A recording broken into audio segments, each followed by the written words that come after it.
नमस्कार, times now Bharat देख रहे हैं आप और आपके साथ मैं हूं दीपिका यादव। बुलेटिन की शुरुआत देश दुनिया की बड़ी खबरों के साथ।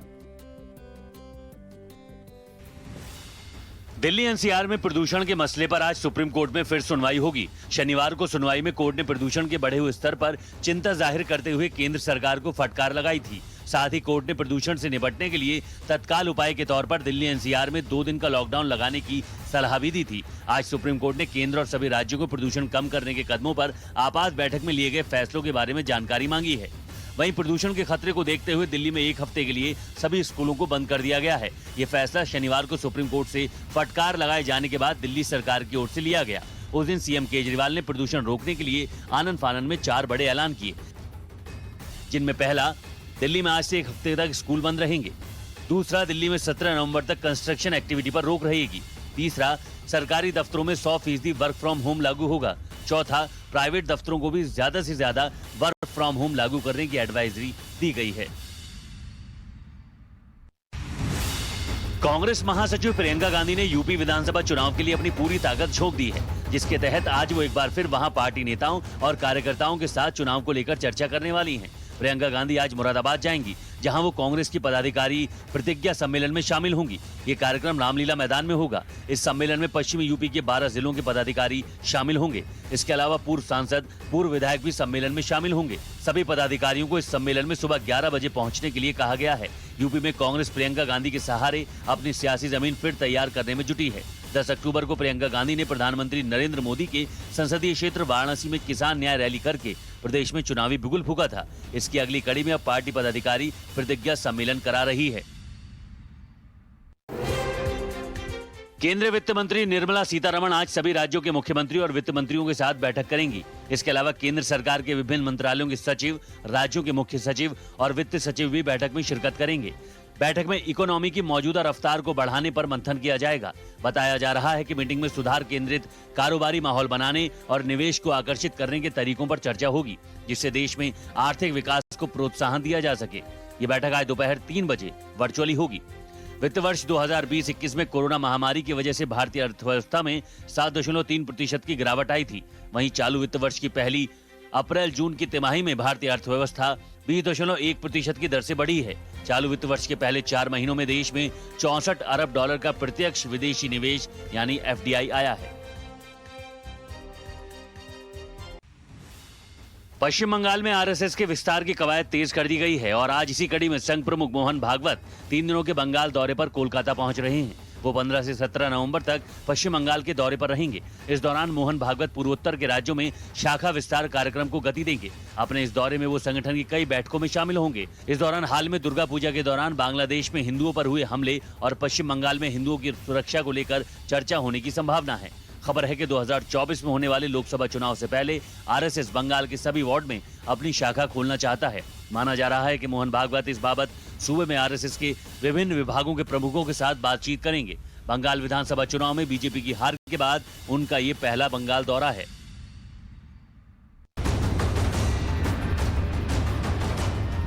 केरल में मौसम के बिगड़े मिजाज को देखते हुए मौसम विभाग ने अलर्ट जारी कर दिया है। मौसम विभाग ने 6 जिलों में भारी बारिश का अनुमान जताते हुए ऑरेंज अलर्ट जारी किया है। जिन जिलों में बारिश का अलर्ट है उनमें तिरुवनंतपुरम, कोल्लम, कोट्टायम भी शामिल हैं। मौसम विभाग ने कहा कि भारी बारिश की स्थिति अगले 2 दिनों तक राज्य में रहने की उम्मीद है। केरल के कई हिस्सों में 12 नवंबर की रात से लगातार बारिश हो रही है, जिससे निचले इलाकों में जलभराव हो गया है। तिरुवनंतपुरम में तो कई नदियों का पानी खतरे के निशान को पार कर चुका है। हालात को देखते हुए नदियों के आसपास रहने वाले लोगों को सतर्क कर दिया गया है। आपको बता दें कि रेड अलर्ट 24 घंटों में 20 सेंटीमीटर से ज्यादा बारिश का संकेत देता है, जबकि ऑरेंज अलर्ट 6 सेंटीमीटर से 20 सेंटीमीटर तक बहुत भारी बारिश को दर्शाता है। येलो अलर्ट का मतलब 6 से 11 सेंटीमीटर के बीच भारी बारिश का अलर्ट होता है।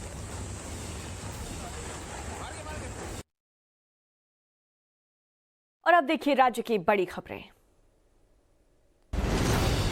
पीएम नरेंद्र मोदी आज भोपाल जाएंगे, जहां वो 2 कार्यक्रमों में शामिल होंगे। जम्बूरी मैदान में वो राष्ट्रीय जनजातीय गौरव दिवस को संबोधित करेंगे। इसके बाद भोपाल के हबीबगंज रेलवे स्टेशन, जिसका नया नाम अब रानी कमलापति होगा, उसका लोकार्पण करेंगे। ये कार्यक्रम दोपहर 3 बजे होगा। माना जा रहा है कि पीएम इस दौरान कुछ बड़ी घोषणाएं भी कर सकते हैं, जिस हबीबगंज रेलवे स्टेशन को पीएम आज नए नाम से देश को समर्पित करेंगे, उसका नाम हाल ही में बदलने का फैसला लिया गया था। राज्य सरकार की ओर से इसका नोटिफिकेशन जारी होते ही स्टेशन पर नाम बदलने का काम शुरू कर दिया गया। रेलवे स्टेशन पर रानी कमलापति के नाम के स्टिकर भी लगाए जा चुके हैं। प्रदेश की शिवराज सरकार ने हबीबगंज रेलवे स्टेशन का नाम बदलने की सिफारिश केंद्र सरकार से की थी, जिस पर केंद्र सरकार ने 3 दिन पहले स्टेशन का नाम बदलने का प्रस्ताव पारित कर दिया था। नए बने रेलवे स्टेशन पर अब यात्रियों को shopping complex, hospital, mall, smart parking, high security समेत कई आधुनिक सुविधाएं मिलेंगी। बता दें, रानी कमलापति भोपाल की अंतिम गोंड आदिवासी शासक थी।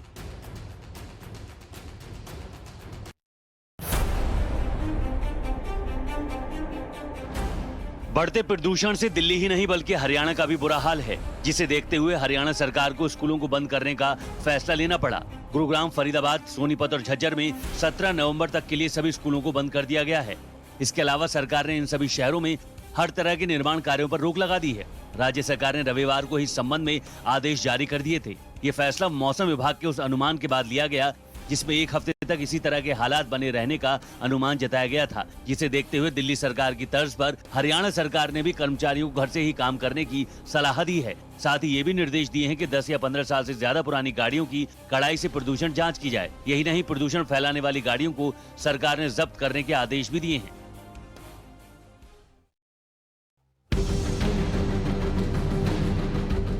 गुलाम नबी आजाद बिहार के कांग्रेस नेताओं के बाद अब मध्य प्रदेश कांग्रेस में भी सलमान खुर्शीद के खिलाफ विरोध के सुर उठने लगे हैं।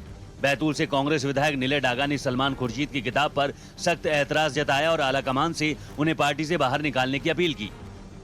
साथ ही सलमान खुर्शीद के खिलाफ देशद्रोह का मामला दर्ज करवाने और किताब पर प्रतिबंध लगाने की मांग भी की। डागा ने कहा कि हिंदू धर्म हमेशा विश्व का कल्याण करने की सोचता है।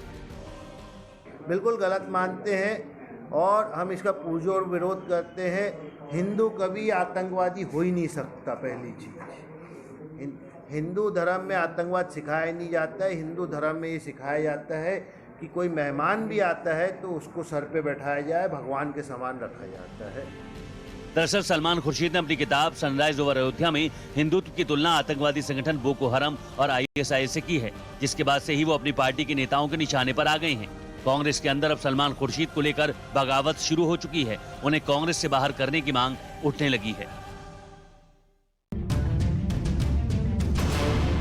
बिहार के दानापुर में हुए एक बम धमाके से पूरे इलाके में हड़कंप मच गया। ये धमाका एक घर में हुआ, जिसके बाद घर का कुछ हिस्सा ढह गया। इस घटना में 2 लोगों के घायल होने की खबर है। घायलों में एक बच्चा भी शामिल है। वहीं धमाके की वजह से आसपास के कुछ मकानों को भी नुकसान पहुंचा है। इस दौरान तेज आवाज से इलाके में अफरा तफरी मच गई। धमाका इतना जबरदस्त था कि उसकी आवाज सुनकर आसपास के लोग अपने अपने घरों से भागकर बाहर जमा हो गए। घटना की जानकारी के बाद दानापुर थाने की पुलिस मौके पर पहुंची और मामले की जांच में जुट गई है। यहाँ दानापुर थाना में एक घर में ब्लास्ट की सूचना मिली थी, तो पुलिस उस पर रिस्पॉन्ड करके यहाँ पहुँची है।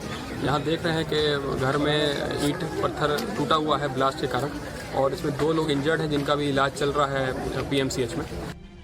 घटना के बाद पुलिस ने 2 लोगों को हिरासत में लिया है और उनसे पूछताछ कर रही है।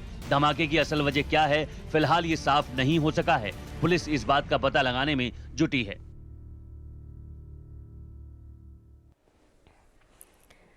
और वाराणसी में आज सुबह ही सीएम योगी आदित्यनाथ काशी विश्वनाथ मंदिर में मां अन्नपूर्णा की प्राण प्रतिष्ठा करेंगे। और ये प्रतिमा करीब 100 साल पहले काशी से चोरी की गई थी और बाद में कनाडा के एक आर्ट गैलरी में नजर आई।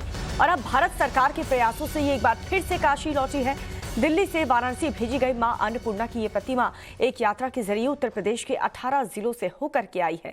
तो आज का दिन काफी ज्यादा महत्वपूर्ण है। काशी से 100 साल पहले जो मूर्ति अन्नपूर्णा मां की चोरी हुई थी, कनाडा से उसे भारत वापस लाया गया है और उसी को लेकर के आज बेहद खास कार्यक्रम काशी में होना है। पूरे विधि विधान के साथ प्राण प्रतिष्ठा के साथ मूर्ति की स्थापना की जाएगी। मुख्यमंत्री योगी आदित्यनाथ खुद स्थापना करेंगे।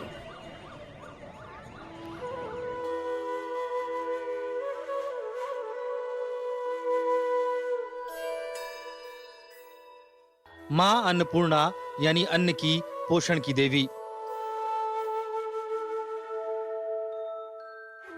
इन्हीं मां अन्नपूर्णा देवी की प्रतिमा जब यूपी के शहरों से गुजरते हुए वाराणसी पहुंची तो रास्ते में लोगों ने जगह जगह पुष्प वर्षा की। श्रद्धालु उनकी बस एक झलक पाने की कोशिश करते दिखे। रास्ते भर आरती और भजन भी होते रहे।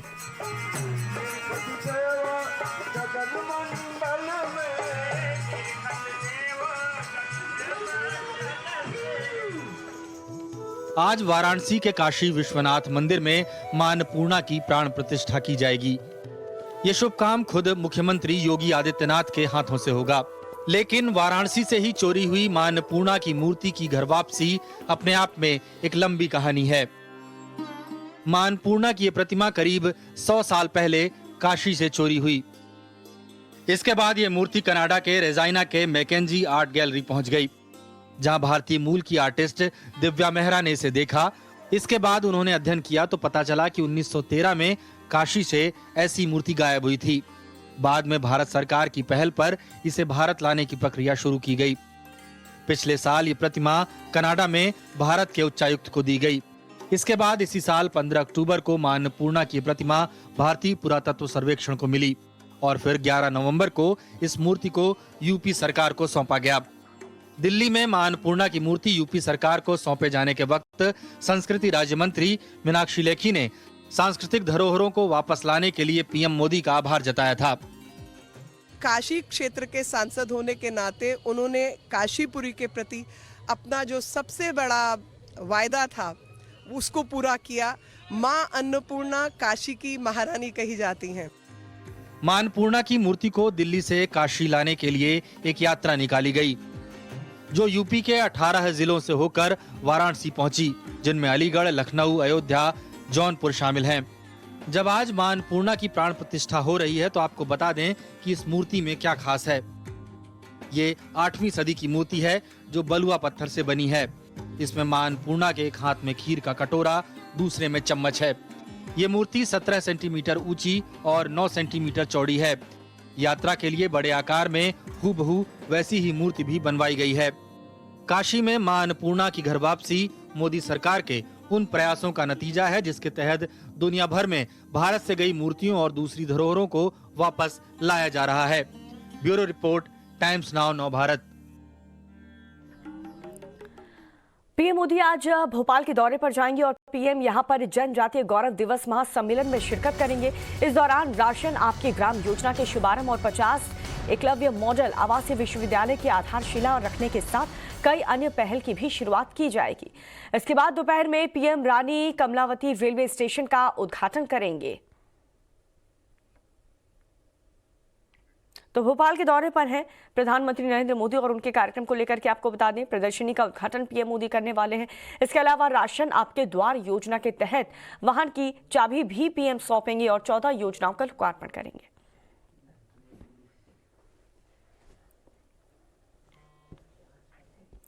और मणिपुर में जवानों पर हुए आतंकी हमले के बाद से टाइम्स नाउ नव भारत की टीम ग्राउंड जीरो पर पहुंची।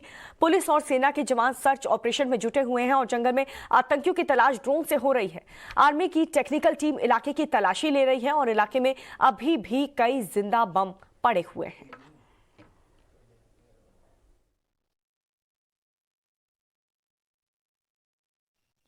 हम लोग इस वक्त खड़े हैं एस साकन विलेज जो चुराचंदपुर डिस्ट्रिक्ट मणिपुर में है और यहाँ पे ही एक डेडली एम्बुश हुआ था। यही इलाका है जहाँ पे ये डेडली एम्बुश हुआ था। हमें जो जानकारी मिल रही है, जो काफिला आ रहे थे QRT के असम राइफल्स के, उसको पहले IED और लेथोड एक्सप्लोजन से टारगेट किया गया। हम लोग को बताया जा रहा था कि ऑल टुगेदर 5 IED और लेथोड एक्सप्लोजन्स किया गया था और जब ये कॉन्वॉय ये लेथोड एक्सप्लोजन्स और IED एक्सप्लोजन्स को क्रॉस करके आगे मैनेज करके जाने की कोशिश कर रहे थे, तभी दोनों तरफ से आतंकियों ने ज़ोरदार फायरिंग किया, इनडिस्क्रिमिनेट फायरिंग किया। ये देख सकते हैं इतना रिमोट एरिया है। इन जंगलों के आर से ही सोफिस्टिकेटेड वेपन्स से जो टेररिस्ट आए थे वो अटैक किए थे। पहले IED और लेथोड एक्सप्लोजन किए थे और उसके बाद दोनों तरफ से अंधाधुंध गोलीबारी की थी, जिनमें हमको पता ही है कि 6 असम राइफल्स के जवान, एक कमांडिंग ऑफिसर, उनके वाइफ और उनके 8 साल के बच्चे की मौत हो गई है। और अभी आप देख सकते हैं कि यहाँ पे एक मैसिव डिप्लॉयमेंट किया गया है। ये एक दूसरा जगह है जहाँ पे एक IED एक्सप्लोजन किया गया था, जहाँ जब ये काफिला आ रहा था वहाँ से QRT टीम का। तो उसके बाद ये IED एक्सप्लोजन्स को क्रॉस करके जब आगे निकलने की कोशिश कर रहे थे ये टीम, तभी अंधाधुंध फायरिंग हुई दोनों तरफ से। जो आतंकी थे वो दोनों तरफ के जंगलों में छुपे हुए थे और जंगल के आर से ही सोफिस्टिकेटेड वेपन्स से अंधाधुंध फायरिंग किया था। मैं एक बात बताना चाहूँगा कि अभी भी ये इलाके में कल जो लेथोड और आईडी एक्सप्लोजन्स किए थे, कुछ ऐसे लाइव लेथोड्स अभी भी ज़मीन में गिरा हुआ है और ये कभी भी एक्सप्लोड हो सकता है। तो अभी भी ये एरिया को पूरा तरह से सैनिटाइज नहीं किया गया है। तो अभी एक कैमरे में आप देख सकते हैं कि विजुअल में देख सकते हैं कि एक अनएक्सप्लोडेड लेथोड अभी भी पड़ा हुआ है ज़मीन पे और ये कभी भी फट सकता है। लेकिन बात यह है कि अभी मैसिव कॉम्बिंग और सर्च ऑपरेशन जारी है इस इलाके में। असम राइफल्स और मणिपुर पुलिस की तरफ से ये लोग एक टेक्निकल टीम भी आए हैं आर्मी की तरफ से, जो एविडेंसेस कलेक्ट कर रहे हैं यहाँ से कि किस तरह के एक्सप्लोसिव्स यूज़ किया गया था, किस तरह के वेपन्स यूज़ किए गए थे। ये ही वो व्हीकल है जिसमें 46 असम राइफल्स के कमांडेंट और उनके वाइफ और बच्चे ट्रैवल कर रहे थे। और आप देख सकते हैं किस तरह से अंधाधुंध फायरिंग किया गया है दोनों तरफ से। आप गोलियों को निशान देख सकते हैं कि किस तरह से इंडिस्क्रिमिनेट फायरिंग हुआ इन व्हीकल्स के ऊपर, ये काफिले के ऊपर। और उसके बाद उन लोगों ने 5 लेथोड और आईडी एक्सप्लोजन्स किए थे यहाँ पे। आप देख सकते हैं कि अभी एक मैसिव डिप्लॉयमेंट है इस एरिया में, massive search and combing operation जारी है मणिपुर पुलिस और आर्मी की तरफ से। और ये लोग अभी ड्रोन भी यूज़ कर रहे हैं, जो ये जंगली इलाका है, जो पहाड़ी है, उसको स्कैन करने के लिए कि कोई आतंकी अभी भी कोई छुपा है वहाँ पे ये लोग देख रहे हैं ड्रोन्स के ज़रिए। और अभी एक massive search and combing operation जारी है आसाम राइफल्स और मणिपुर पुलिस की तरफ से। ग्राउंड जीरो से मैं प्रदीप कलिका के साथ अरिंदम दास, टाइम्स नाव नवभारत के लिए। और उधर महाराष्ट्र के गढ़चिरौली एनकाउंटर में नक्सलियों से जो सामान बरामद किया गया है उसकी तस्वीरें भी सामने आई है। ये तस्वीरें आप देखिए, नक्सलियों के अड्डे से भारी बरामदगी की गई है हथियारों की, और इसमें करीब 30 राइफल बरामद किए गए हैं। इनमें कई ऑटोमेटिक और सेमी ऑटोमेटिक राइफल्स बताए जा रहे हैं। और इसके अलावा अगर बात करें तो वॉकी टॉकी समेत कई इलेक्ट्रॉनिक उपकरण भी पकड़े गए हैं, जिनमें बम बनाने का सामान भी है। जो हमें 2 दिन पहले जो इन्फॉर्मेशन मिला था कि वहाँ नक्सल के बड़े पैमाने में प्रेजेंस है, उनका कुछ कैंप चल रहा है, तो हमने कोम्बिंग ऑपरेशन प्लान किया था। वो कोम्बिंग ऑपरेशन के दौरान वहाँ पे नक्सल से हमारे ऊपर हेवी फायर आया, तो हमारी पार्टियों ने C60 पार्टियों ने रिटेलिएट किया। वहाँ 8-9-10 घंटे अच्छा हेवी फायर चला और बाद में सर्चिंग ऑपरेशन में हमें 26 डेड बॉडी मिली, जिसमें सेंट्रल कमेटी मेंबर और महाराष्ट्र स्टेट कमेटी के सेक्रेटरी मिलिंद तेलतुंबडे का भी समावेश है। और it is a big success for Maharashtra police and Gadchiroli police, and it is a big setback for Naxals in Maharashtra. ये कितने बजे चालू हुआ, कितने बजे खत्म हुआ? 6 बजे सुबह चालू हुआ था, दोपहर में 4 बजे तक चला था। क्या लगता है इससे नक्सलियों का जो उनका मनोबल है वो कम हो गया? हाँ, definitely north Gadchiroli is almost cleared of naxalism, that we can say. Maharashtra के गढ़चिरौली में नक्सलियों पर किस तरीके से यहां पर बड़ी में 26 नक्सलियों को ढेर कर दिया है, और अब उस जगह की तस्वीरें भी सामने आई हैं जहां पर ये पूरा का पूरा एनकाउंटर हुआ।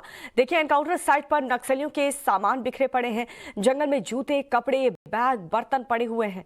और इस ऑपरेशन में जो नक्सली मारे गए हैं उन पर कुल मिलाकर के 1.5 करोड़ रुपए का इनाम था। और ढेर किए गए नक्सलियों में 50 लाख का इनामी बदमाश भी मारा गया है। और मारे गए सभी नक्सलियों के नाम सामने आए हैं। मारे गए 26 में से 14 नक्सलियों पर इनाम था, और महाराष्ट्र पुलिस के C60 कमांडोज ने इस ऑपरेशन को अंजाम देकर के 26 नक्सलियों को ढेर कर दिया है और बड़ी सफलता हासिल कर ली। कल जो गढ़चिरौली में नक्सलियों के साथ जो एक एनकाउंटर हुआ, उसमें कम से कम 26 नक्सलाइट्स मारे गए हुए हैं। उसमें 20 पुरुष हैं, 6 महिलाएं हैं। और ये गढ़चिरौली पुलिस ने कंफर्म किया है अभी कि इसमें मिलिंद तेलतुंबडे भी है। सर, ये ऑपरेशन कितने बजे शुरू हुआ था और खत्म होते होते कितना वक्त हो गया? कितनी टुकड़ियां लगी थी पुलिस की, इसमें कुछ बता सकते? नहीं, टुकड़ियां तो स्प्रेड रहती है। ये ऑपरेशन सुबह 6 बजे शुरू हुआ था और दोपहर को 4 बजे तक शुरू रहा। इस ऑपरेशन को अंजाम देना काफी ज्यादा मुश्किल था। महाराष्ट्र के C60 कमांडोज ने 12 घंटे में इस पूरे ऑपरेशन को अंजाम दिया।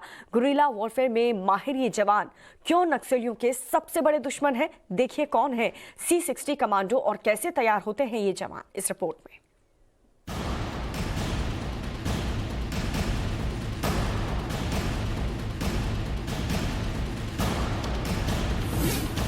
जंगलों से अच्छी तरह से वाकिफ, गुरिल्ला वॉरफेयर में माहिर,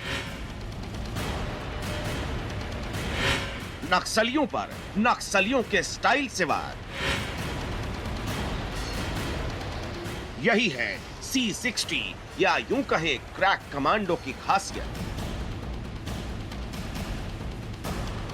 महाराष्ट्र के गढ़चिरौली में जिन जांबाज कमांडोज ने 26 नक्सलियों को ढेर किया है, वो C60 कमांडो फोर्स वाकई खास है।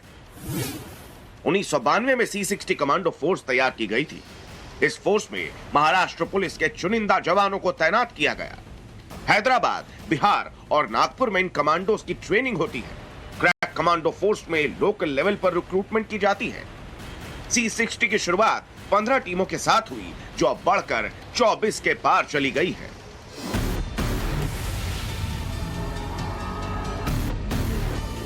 C60 कमांडो घने जंगलों और पहाड़ी इलाकों जैसे युद्ध क्षेत्र में बहुत ही सहजता से दुश्मनों को जवाब देने में सक्षम है। लड़ाई के अलावा C60 कमांडोज को नक्सलियों को सरेंडर कराने और मुख्य धारा में शामिल कराने की जिम्मेदारी दी गई है। इसके लिए यूनिट के सदस्य नक्सलियों के परिवार से मिलते हैं। ये यूनिट उनको नक्सलियों के पुनर्वास के लिए बनाई गई सरकारी योजनाओं की जानकारी देते हैं, जिससे वो मुख्य धारा में लौट सके। लेकिन अगर वो ऐसा नहीं करते तो नक्सलियों के लिए C60 कमांडो सबसे बड़े दुश्मन है। 2018 में C60 कमांडो ने 39 नक्सलियों को ढेर किया था। इसका बदला लेने के लिए नक्सलियों ने 2019 में C60 पर हमला किया, जिसमें 15 जवान शहीद हो गए। अब C60 के वार से 26 नक्सली मारे गए हैं। महाराष्ट्र के नक्सल प्रभावित इलाकों में नक्सलियों का खात्मा करने में अभी तक C60 को बड़ी सफलता क्यों मिली है, इसके पीछे एक खास वजह है। C60 में कई कमांडो खुद से ही शामिल होते हैं। इस फोर्स में शामिल कई लोग ऐसे होते हैं जिनके नाते रिश्तेदार नक्सली हमले में अपनी जान गंवा चुके हैं। वो स्थानीय इलाकों और स्थानीय भाषा में माहिर होते हैं। नक्सलियों के गढ़ में घुसकर नक्सलियों को मार गिराने का माद्दा रखने वाले ये क्रैक कमांडो नक्सलियों के लिए मौत का दूसरा नाम बन गए हैं। ब्यूरो रिपोर्ट, टाइम्स नाउ, नव भारत।